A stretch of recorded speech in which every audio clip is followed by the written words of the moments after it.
Krisis global akibat penularan wabak COVID-19 telah membawa kesan yang buruk terhadap negara.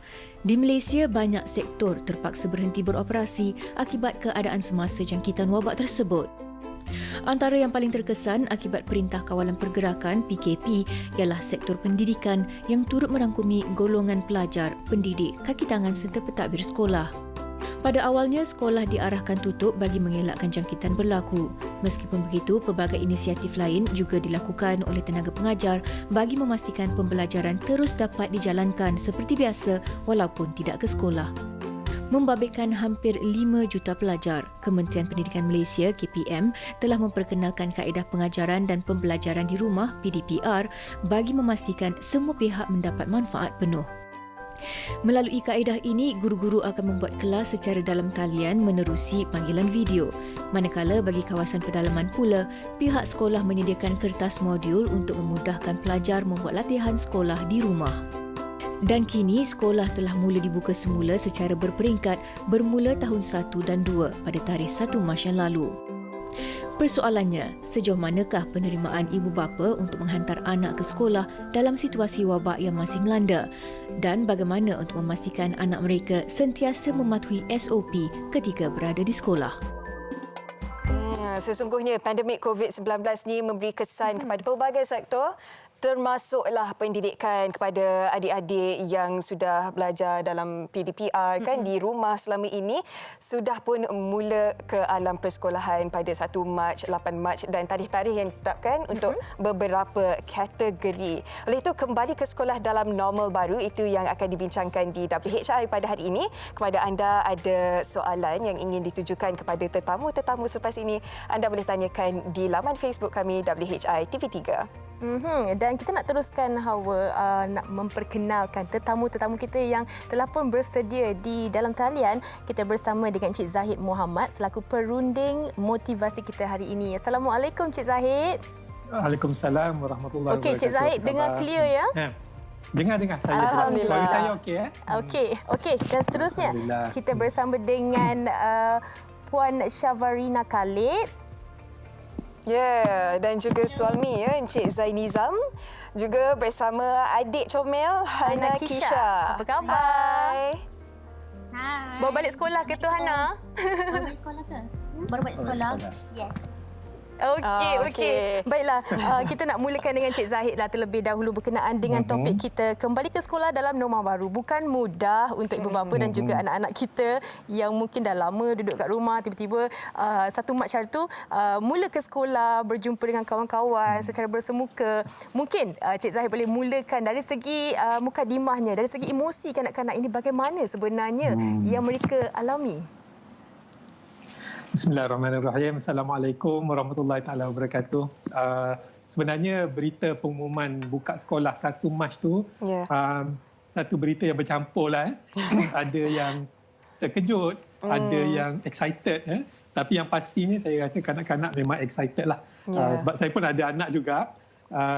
Hari-hari duduk tengok uniform. Bila dah boleh pakai uniform. Berapa tu Encik Zahid? Dia dah tingkatan 5. Okey. Tingkatan 5. Dia kata SPM. tak sempat dah. Calon SPM. Katalah tahun ni tak pergi sekolah lagi, memang habislah pengalaman sekolah dia kan. Betul, saya pun tak terfikir macam tu. Tiba-tiba, betul juga kepentingan nak menunjukkan bahawa pergi sekolah ni penting bagi kanak-kanak.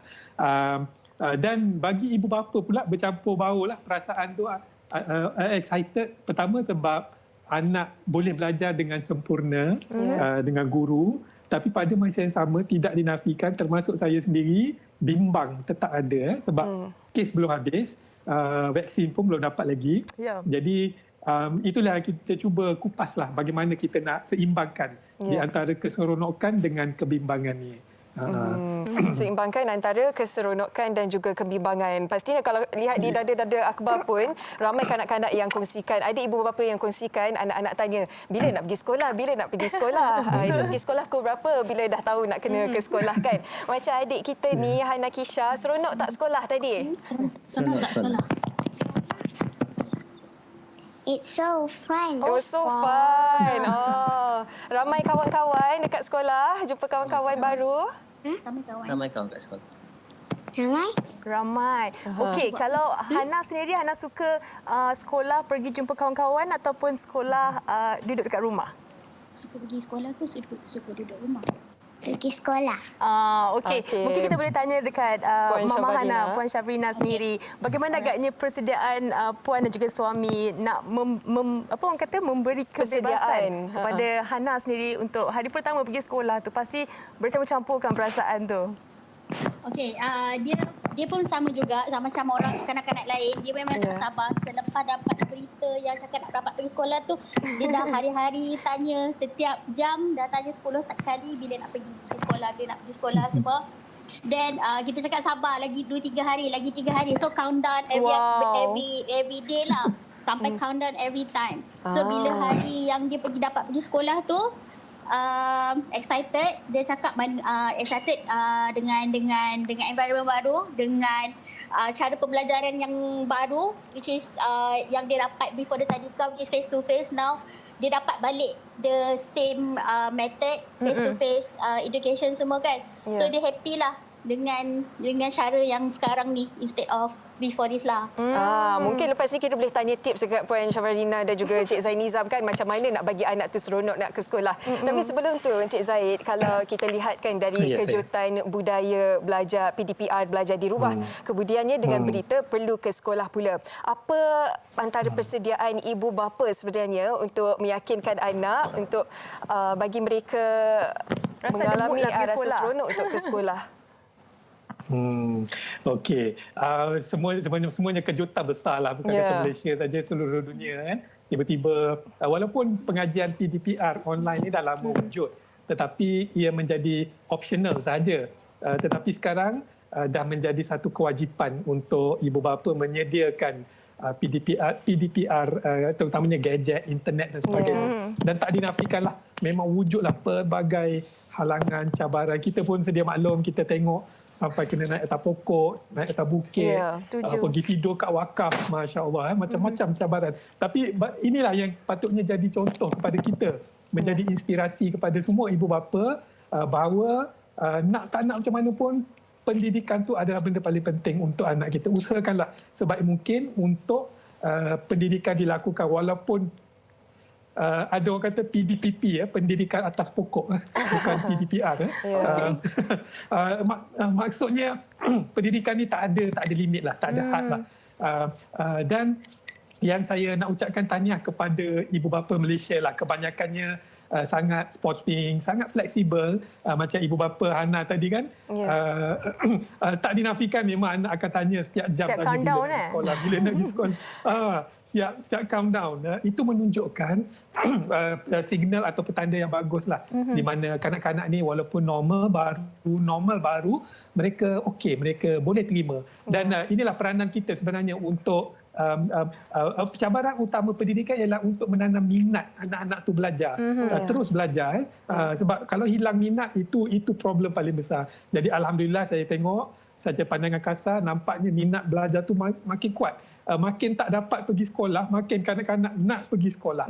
Itu yang dan tahniah juga, terima kasih banyak-banyak kepada pihak guru, pihak polis. Saya ternampak satu video, nampak teratur, kemas masuk pintu pagar sekolah, cikgu scan. Cikgu siap bawa anak murid pergi masuk kelas masing-masing supaya anak murid tak merayau ke tempat lain. Betul. Ini semua tugas tambahan kepada pihak sekolah. Tahniah diucapkanlah. Semoga dapat diteruskan. Betul, sebab kita melihat kepada apa yang dilakukan bukan sahaja peranan ibu bapa, tapi pihak guru khususnya dan juga agensi-agensi yang mana untuk kita yakin COVID-19 ini memang ada, tapi bagaimana cara untuk kita tanganinya. Baik, kita nak bawa perhatian penonton dan juga tetamu kita untuk kita saksikan apa kata orang ramai berkenaan dengan topik kita hari ini. Buat persiapan seawal bulan 1 lagi, sebabnya in case kalau macam ada barang yang tak cukup, saya boleh tambah di kemudian hari. Persiapan kali ini agak berbeza sedikit dari tahun-tahun yang sebelumnya. Buku sekolah memang akan beli awal kerana pembelajaran masih lagi berjalan seperti biasa, iaitu dalam talian atau online learning. Okay, kali ini persiapannya ada tambahan sikit lah. Kita untuk contoh macam face shield ni kan, mask, hand sanitizer dia, bekas makanan, sudu benua asing kan. Sebenarnya kalau daripada segi pakaian tu tak ada apa-apa sangat sebab dah siap dah masa bulan Januari awal tahun hari tu. Tapi dah tak jadi masuk sekolah kan. Persiapan semua okey. Kita dah prepare daripada awal tahun lagi dan kita juga dah ajar anak-anak cara macam mana nak cuci tangan, cara pakai mask dengan social distancing lah bila anak-anak bersama dengan kawan-kawan di sekolah.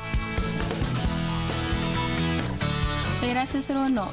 Macam saya sebagai seorang guru, saya kena fikirkan PDPR saya dan saya kena buat 2 kerja dalam satu masa. Tapi takut juga, jadi saya percaya setiap sekolah telah menyediakan SOP yang telah disarankan oleh KKM. Bercampur bau sebenarnya, tapi kita sebagai parent ni yang lebih dia saya rasa nervous lah kot. Tak tahu kan SOP macam mana apa semua. Tapi Alhamdulillah pihak sekolah pun buat persiapan yang lengkap untuk terima pelajar ni. Jadi perasaan kita pun ada lega sikit lah. Agak bercampur bau lah apabila KPM mengumumkan sekolah akan dibuka. Cumanya ada sedikit perasaan risau lah kerana kes masih lagi tinggi di Malaysia.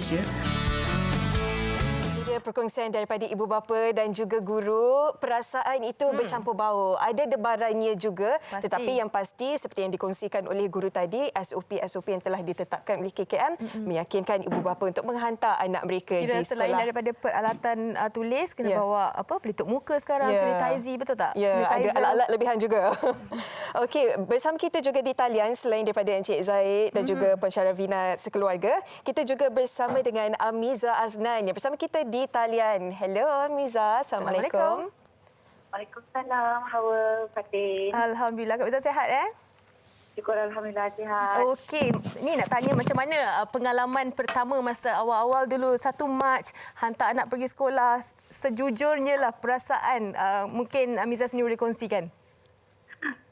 Okey, perasaan dia macam perasaan ibu bapa yang lain juga. Kita dah lama duduk dekat rumah sama-sama kan. Betul. Jadi bila dia nak masuk sekolah tu rasa macam kalau ada kuasa nak bagi MC ni, bagi MC kat situ. Anak saya tak pergi sekolah. Tak nak bagi pergi sekolah rasanya. Kira tak yakin lah, masih lagi rasa takut. Tapi dalam masa yang sama, kita perlu untuk menghantar mereka ke sekolah. Betul tak? Ya. Anak Amiza umur berapa? Yang first tu 15. Okay. Yang second 13. Yang last tu baru 6 tahun. Oh, okey, ada yang tingkatan 1 juga ya. Bagaimana pula persediaan mereka setelah beberapa bulan PDPR ataupun belajar di rumah? Bagaimana Amiza yakinkan mereka untuk ke sekolah? Okey, sebenarnya anak-anak dia rasa selesa untuk ke sekolah, tak ada masalah dan diorang pun tak berapa takut sangat sebab dia tahu SOP yang pihak sekolah dah pun sediakan. Jadi tak adalah rasa dia orang takut. Dia kata dia orang lagi excited nak pergi sekolah sebab dah lama tak pergi sekolah kan. Dan pembelajaran dekat rumah secara online sangat ada cabarannya ya? Yes, of course. Cabaran dia kat mak dia sekali. Betul. Betul, kena sabar banyak ni kalau online. Okey, baik Amiza. Kalau setengah pelajar sebenarnya dia risau, ada rasa gundah gelana sebenarnya sebab dah lama tak ke sekolah dengan cabaran-cabaran PDPR lagi dan mereka risau takut ketinggalan. Adakah anak-anak Amiza ada perasaan sebegitu dan bagaimana Amiza memberi mereka kelegaan ataupun keyakinan untuk terus belajar dan kekal fleksibel? Okey, dalam hal ni saya sangat bersyukur, sangat-sangat bersyukur sebab anak saya, semua anak-anak saya sangat tak ada masalah. Alhamdulillah. Maksudnya, alhamdulillah. Dia tak rasa tak ada rasa lah apa yang kita risaukan ni. Dia sangat okey. Cool. Okey, maksudnya mereka pun memang dah tak sabar nak pergi sekolah. Jumpa kawan-kawan dalam online dengan bersemuka ni lain, dia punya kegembiraan dia. Mungkin Amiza sendiri kan dari segi persediaan bekalan pelitup muka, bagaimana agaknya kena ingatkan mereka ke ataupun okey ingat kalau ni sebab kalau kita takut kan, kita takut kalau anak-anak kita lupa dan sebagainya. Yes, betul. Itu memang sentiasa diingatkan kan. Walaupun ialah budak-budak ni kan dia dah seronok sangat jumpa kawan-kawan, dia lupa kan. Itu memang kita sentiasa ingatkan. Kalau awak tak sempat nak sanitize, make sure jangan nak pegang sana pegang sini. Less touching lah. Less kan ni pegang-pegang sana sini lah. Betul, kita kena sentiasa ingatkan mereka kan tentang SOP-SOP ni. Selain daripada itu, Amiza, bagaimana pula dengan SOP-SOP ataupun tindakan pihak sekolah dalam memastikan SOP itu dipatuhi supaya ibu bapa pun yakin untuk menghantar anak mereka ke sekolah, Amiza? Sebenarnya bila saja sekolah dibuka, kita sebagai parents patutnya dah perlu letak sepenuh kepercayaan kerana kalau benda tu tidak di prepare secara bagus kan, diorang takkan berani nak buka sekolah kerana risiko. Jadi benda ni sebenarnya dah di prepare sebagus-bagusnya. So insya-Allah ibu bapa semua orang takut. Tapi kita kena percaya. Diorang ni semua dah prepare dah benda-benda ni semua, insya-Allah. Doa je baik-baik.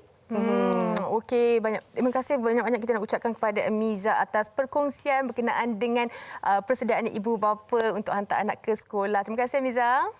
Okey, sama-sama. Assalamualaikum. Okey, salam.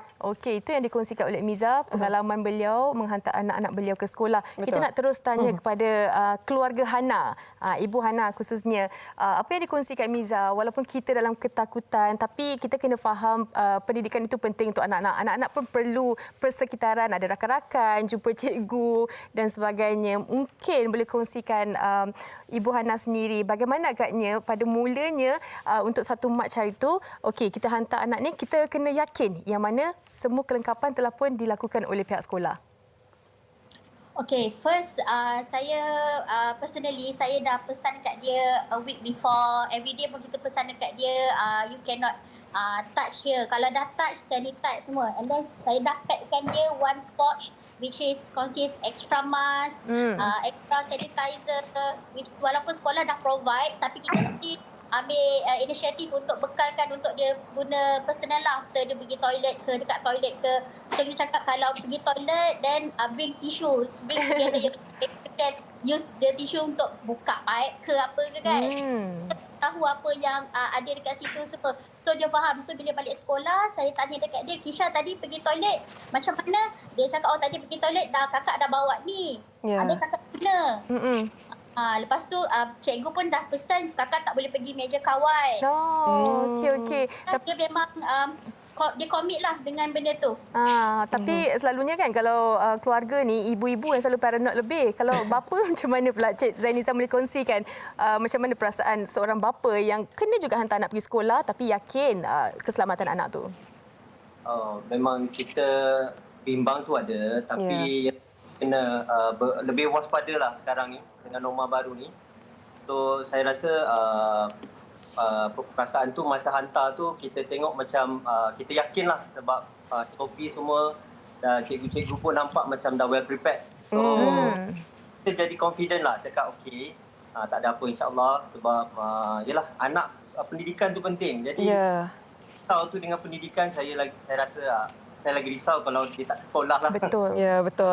Sebab kalau ke sekolah secara bersemuka, bukan sahaja pendidikannya, bukan sahaja pembelajarannya, tetapi kemahiran sosialnya juga dapat dipertingkatkan melalui sekolah secara bersemuka, berjumpa dengan guru dan juga rakan-rakan. Encik Zahid, boleh kongsikan ataupun kupaskan sedikit mengenai kepentingan anak-anak ini untuk pergi ke sekolah dan bersemuka tentang kemahiran sosial mereka, Encik Zahid? Memang betul lah sebab saya sangat sokong statement tu sebab kita terlalu banyak kadang-kadang mementingkan hanya kecemerlangan akademik semata-mata. Tetapi di zaman Industrial Revolution 4.0 ni kecemerlangan penting, kecemerlangan akademik penting tapi ada lagi yang lebih penting iaitu soft skill ataupun human skill. Kalau saya boleh kupas secara cepatlah. Kalau bahasa Inggeris mula dengan 4C. Pertama sekali critical thinking. Critical thinking ni bila dia berinteraksi dengan orang, dia boleh bersoal jawab dengan guru. Creativity. Kalau PDPR ni kreativiti tu terhad sikitlah. Setakat menghadap skrin je. Tapi kalau di sekolah dia boleh buat guna tangan. Ketiga, communication. Ini yang penting sekali. Di mana communication berlaku secara semula jadi. Bermain dengan kawan-kawan. Dan courage. Yang sekali courage. Keberanian untuk bertemu manusia dan sebagainya. Jadi ini adalah 4 skill yang anak-anak zaman sekarang perlu. Sebab kalau ikut saya lah, kita kena berpindah dari minda kanak-kanak mereka yang mencari kerja di zaman 20-30 tahun dari sekarang mereka mungkin bukan mencari kerja lagi, tetapi mereka mencipta kerja. Mencipta kerja tu maksudnya kena ada 4 skill tadilah. Courage, communication, creativity, apa lagi, critical thinking. Jadi bagus sangat sekolah dibuka kerana telah setahun lebih anak-anak agak tertinggal lah dalam skill-skill kemanusiaan ni, walaupun mereka belajar secara akademik. Dan saya pastilah cikgu, saya yakinlah kita kena yakin kepada pihak sekolah, pihak kementerian telah buat kajian sepenuhnya. Kalau saya pesan dekat anak saya, tema pergi sekolah tahun ni excited, excited dalam berjauhan. Excited jauh-jauh. Maksudnya excited jauh-jauh, jangan excited dekat-dekat, peluk, cium, tampar semua tak boleh. Betul. Teruja juga hai dari jauh saja ya. High five dari jauh, jangan bersentuh. InsyaAllah selamat, insyaAllah. Terutama sekarang kan Fatin, kalau kita lihat anak-anak ini dilahirkan dalam era teknologi, seharusnya dengan adanya persekolahan secara bersemuka, dapatlah mereka berkomunikasi, lari sekejap, tinggalkan sekejap gadget-gadget di rumah itu. Setuju sangat tu. Banyak lagi kita nak kongsikan dan juga tanya kepada tetamu-tetamu kita, tapi sebelum tu kami nak berhenti rehat seketika. Wanita hari ini. Kembali ke sekolah dalam normal baru. Tadi tetamu-tetamu kita dah kongsikan dari segi persediaan ibu bapa juga anak-anak ke alam persekolahan. Tapi sebelum kita teruskan perbincangan bersama tetamu-tetamu kita pada hari ini, ayuh kita saksikan dulu vlog hari pertama persekolahan yang disediakan oleh penerbit kami, Irin, dan juga penolong penerbit kami, Tasha. Kita saksikan. Lebih sebulan, anak saya, Razin Aiman, menjalani pembelajaran dan pengajaran dari rumah PDPR. Berada di tahun 1, permulaan alam persekolahan baginya ternyata berbeza. Namun semuanya berubah pada 1 Mac lalu apabila sekolah dibuka kembali. Jadi hari ini ialah hari persekolahan pertama untuk anak saya, Razin. Saya rasa gementar untuk bagi pihak dia. Dan gembira juga kerana akhirnya dia dapat melangkah masuk ke sekolah, walaupun banyak cabaran yang telah ditempuhikan dalam tempoh beberapa setahun yang lepas. Jadi harapkan ini satu permulaan yang baru, satu permulaan yang akan membawa dia ke arah alam persekolahan yang penuh bermakna dan juga sangat-sangat akan meninggalkan kesan dalam hidupnya dalam 5 besar ini.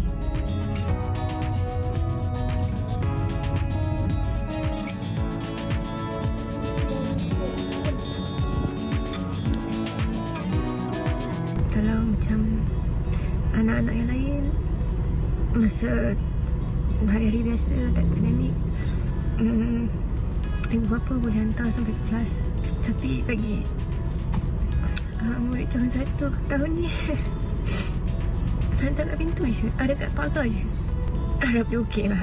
Harap dia okey lah.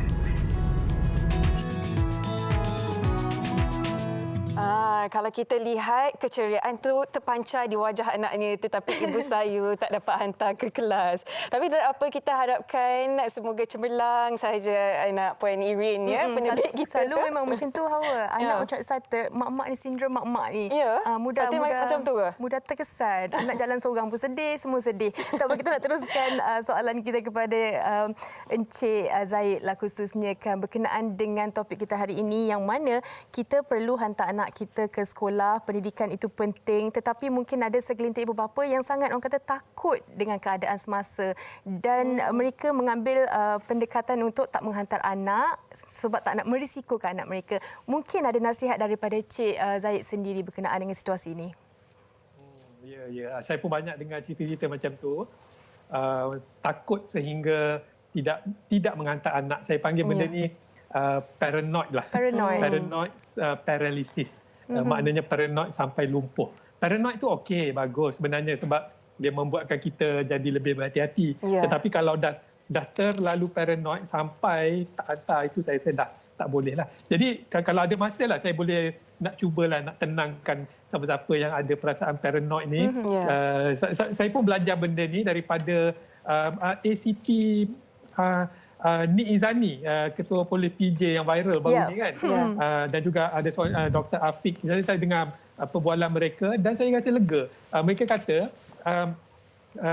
Dan pengamatan saya sendirilah, paranoid ni sebab kes-kes berjangkit ni, COVID-19 ni berjangkit kerana berdekatan je, sentuhan. Mereka kata polis yang jaga sekatan jalan raya tu jangkitan dia sangat rendah. Kadar jangkitan sangat rendah kerana mereka jaga jarak. Mereka pakai mask, jaga jarak dan sanitizer tu sentiasa ada. Dan pihak doktor juga yang frontliners pun jangkitannya tak adalah tinggi sangat. Ada terjangkit memang tak dinafikan. Tapi rate dia sangat rendah kerana mereka jaga 3 benda ni. Dan berlaku juga dekat anak saya yang belajar di UK. Sedang belajar di UK, pernah pergi ke kota London. Di satu ketika jangkitan kat sana 10,000 kes satu hari. Saya pun risau kat rumah. Okey ke dia pergi? Tapi Alhamdulillah tak kena sebab jaga ni juga. Pakai mask. Dan bila dia cakap macam tu, saya mula rasa yakin. Saya mula kata, okey, benda ni boleh kita lawan sama-sama. Jadi sebagai ibu bapa, kita tukarkan perasaan paranoid tu tadi kepada sudut positif. Kita pesan kepada anak-anak, biar mereka betul-betul faham. Jaga jarak, jangan sentuh, biar mereka betul-betul faham. Dan ulang beberapa kali lah.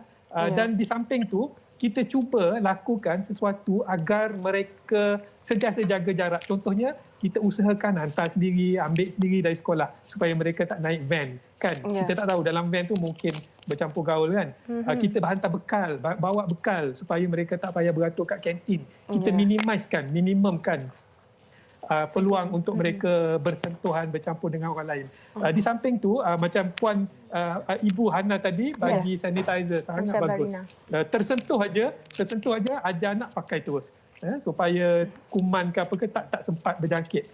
Lain pada tu, balik rumah, terus bersihkan diri, mandi semua, baju basuh semua. Dan paling penting lah bagi saya, paling penting ibu bapa yang ada perasaan paranoid ni, ubahkan paranoid tu berdoa dengan Allah Subhanahu Wa Taala, berdoa dengan Tuhan, terutama kaum ibu lah, sebab terbukti doa ibu-ibu memang sangat mustajab, sangat makbul. So every time lepas solat tu doa banyak-banyak. InsyaAllah kita sama-sama boleh tangani pandemik ni. Paranoid tu okey, tetapi kalau dah sampai anak tak pergi sekolah, saya takut kita tidak berlaku adil kepada anak tu. Dia perlukan pendidikan macam kita sebut tadi. Wallahu alam. Saya rasa itulah antara yang kita boleh lakukan. Tukarkan perasaan bimbang tu kepada langkah-langkah yang lebih positif. Antaranya Cik Zahid pun ada kongsikan tadi kan, kalau risau sangat, bagi anak itu bawa bekal dan sentiasa ingatkan mereka tentang SOP penjagaan kebersihan dan sebagainya. Pastinya ada hikmah dalam segala cabaran dan apa jua yang berlaku. Ingin kami tanyakan kepada Puan Syafrina dan juga kepada suami, bagaimana anda melihat sebenarnya hikmah sekolah secara bersemuka ini kepada anak-anak dan dalam masa yang sama kurangkan rasa bimbang dengan mengingatkan anak-anak tentang kebersihan yang perlu mereka jaga. Silakan.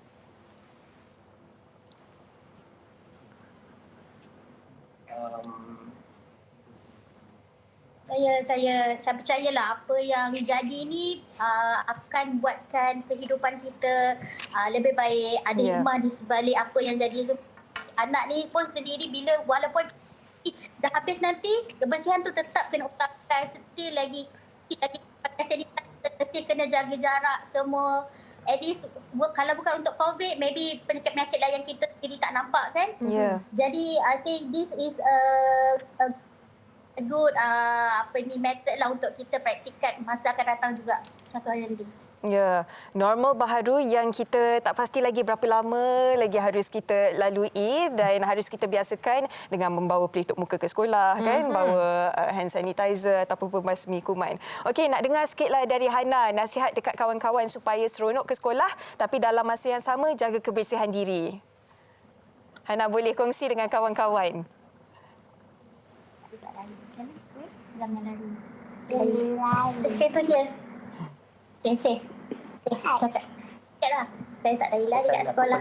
Apa nak pesan kat kawan-kawan kakak? Janganlah malu-malu. Apa kak? Malu. Cakap saya jaga jarak. Cakaplah. Okey, tak apa. Aina malu-malu.